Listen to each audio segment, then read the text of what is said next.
Many years ago, on the island of Rhodes, the city walls stood broken beneath the hot sun.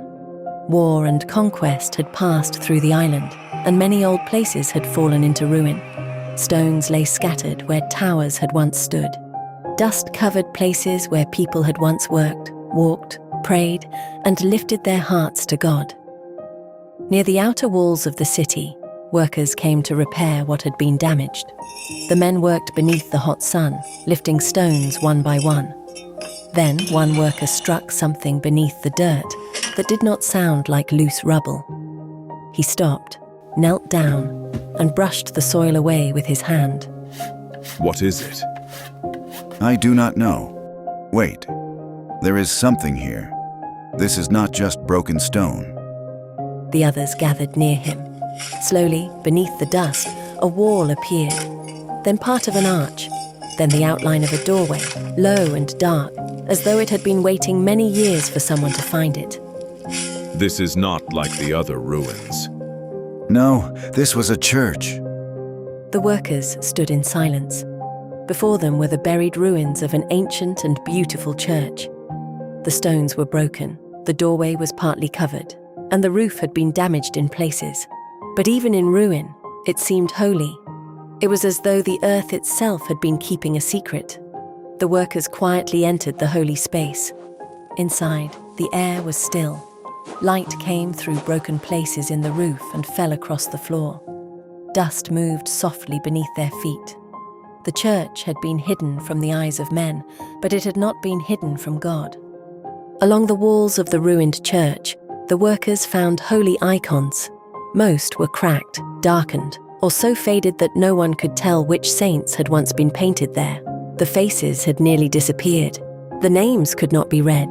Then, among all those damaged images, they saw one icon that seemed untouched by time. The colors were clear.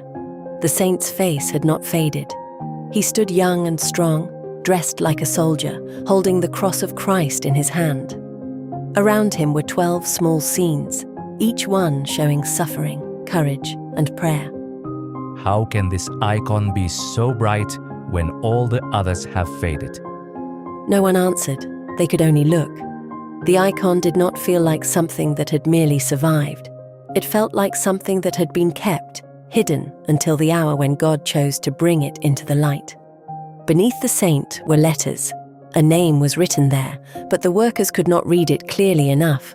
So word was sent to Metropolitan Nilus, the Bishop of Rhodes. When Bishop Nilus came to the ruined church, he did not hurry. He stood in the doorway and looked around at the broken stones, the faded icons, and the bright shaft of light resting across the floor. This church has been buried beneath the earth, but it has never been buried from the sight of God. The Lord remembers every prayer that rose from this place. He remembers every candle, every tear, every hymn, and every faithful soul who once stood here before him. Then he walked slowly toward the bright icon. He looked at the young saint's face. He looked at the 12 scenes painted around him. At last, he lowered his eyes to the letters beneath the saint. His name is written here. He is Saint Phanurios, a holy great martyr of Christ. Much of his earthly life has been hidden from us, but God has not left us with nothing. Through this holy icon, he allows us to see the final path of his martyr. The ruined church grew quiet. The workers no longer whispered. Dust lay upon the stones. Sunlight entered through the broken roof and rested upon the face of the young martyr. Bishop Nilus looked upon Saint Phanurios, then upon the 12 scenes painted around him. When he spoke again, his voice was low and full of wonder. Here is a servant of Christ, whose name was hidden from men, but never hidden from God. The Lord has placed before us the story of his final struggle, and we must look with humility. Look, the young Fanourios is brought before the ruler.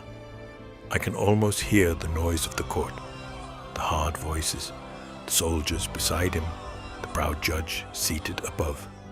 They look upon this young Christian and think he must feel alone.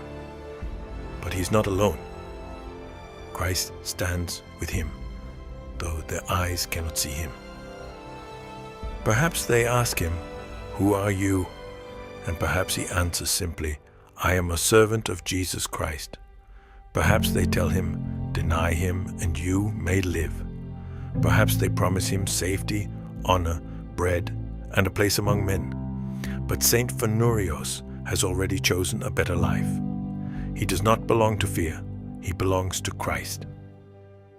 Then their anger rises. The gentle words end. The threats begin. They strike him. They throw stones against him. They harmed his young body, thinking that pain will reach deeper than love. But love for Christ has gone deeper still.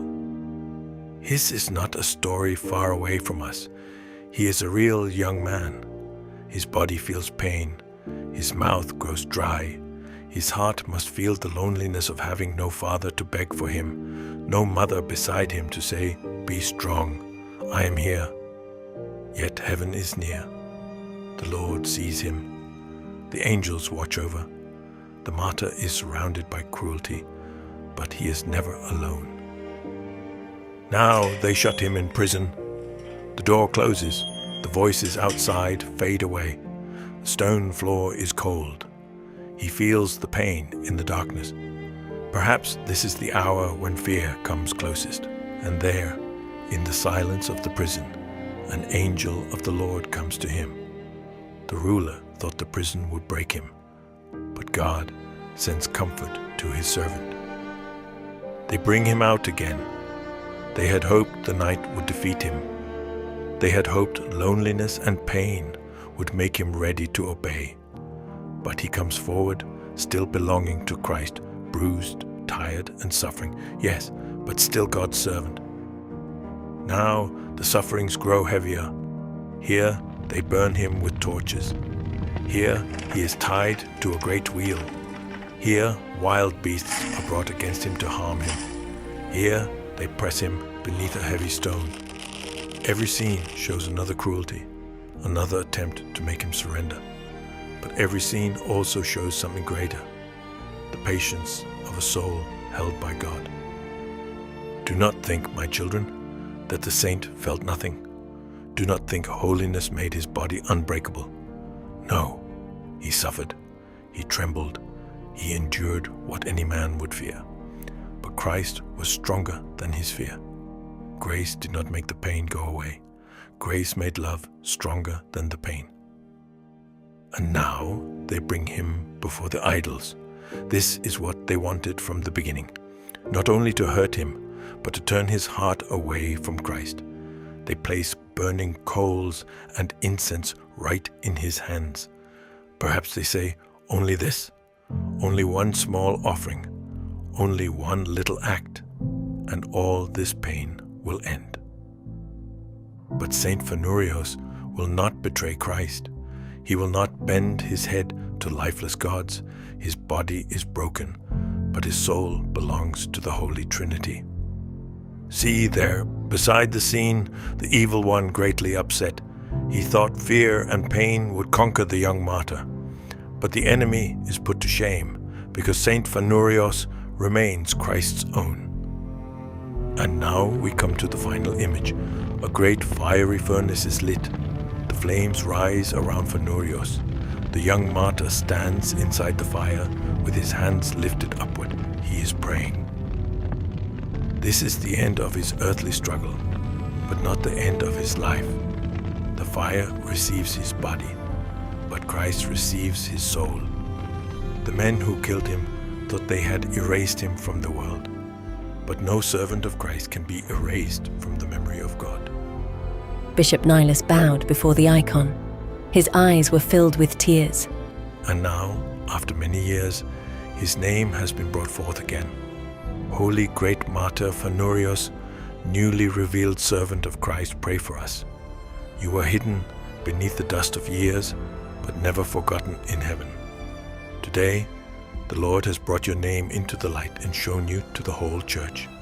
Pray that what is lost may be found, and that our hearts may never be lost from Christ.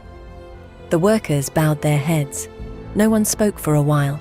The ruined church, the broken stones, the faded icons, and the one bright image of Saint Phanurios all seemed gathered into a single holy silence. The saint had been hidden. His name had been lost to the world, but God had not forgotten him. Bishop Nihilus desired to restore the ancient church of Saint Phanurios. At first, permission was refused, but the bishop did not give up. He travelled to Constantinople and received permission to renew the church. The broken walls were repaired. The holy icon was honoured. The faithful came to bow before Saint Phanurios with love, kissing his icon and asking for his prayers. The place that had been buried in silence became a place of thanksgiving. And from that restored church, the name of Saint Phanurios began to spread. The name Phanouриos is connected with revealing, showing, and bringing to light.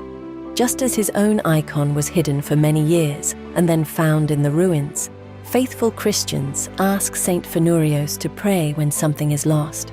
Sometimes it is a small thing, a key, a ring, a toy, or a prayer rope. Sometimes it is something heavier, a lost animal, an important paper, a safe road home, or a heart that feels lost in fear or sorrow. The faithful do not pray to Saint Phanouриos as though he has power apart from God. They ask him to pray to Christ, who sees every hidden place and loves every soul. In many Orthodox homes, when Saint Phanouриos helps reveal what was lost, families bake a simple sweet bread or cake called Fanouropita. They share it with thanksgiving, give pieces to others, and pray for the departed, especially remembering the mother of Saint Phanurios and asking God to have mercy on her. Saint Phanurios' own name was hidden for many years, but God brought him into the light. So when something is lost, a child may whisper with hope, Holy Great Martyr Phanouриos, please pray to Christ our God and help us find what has been lost. Saint Phanouриos, pray for us.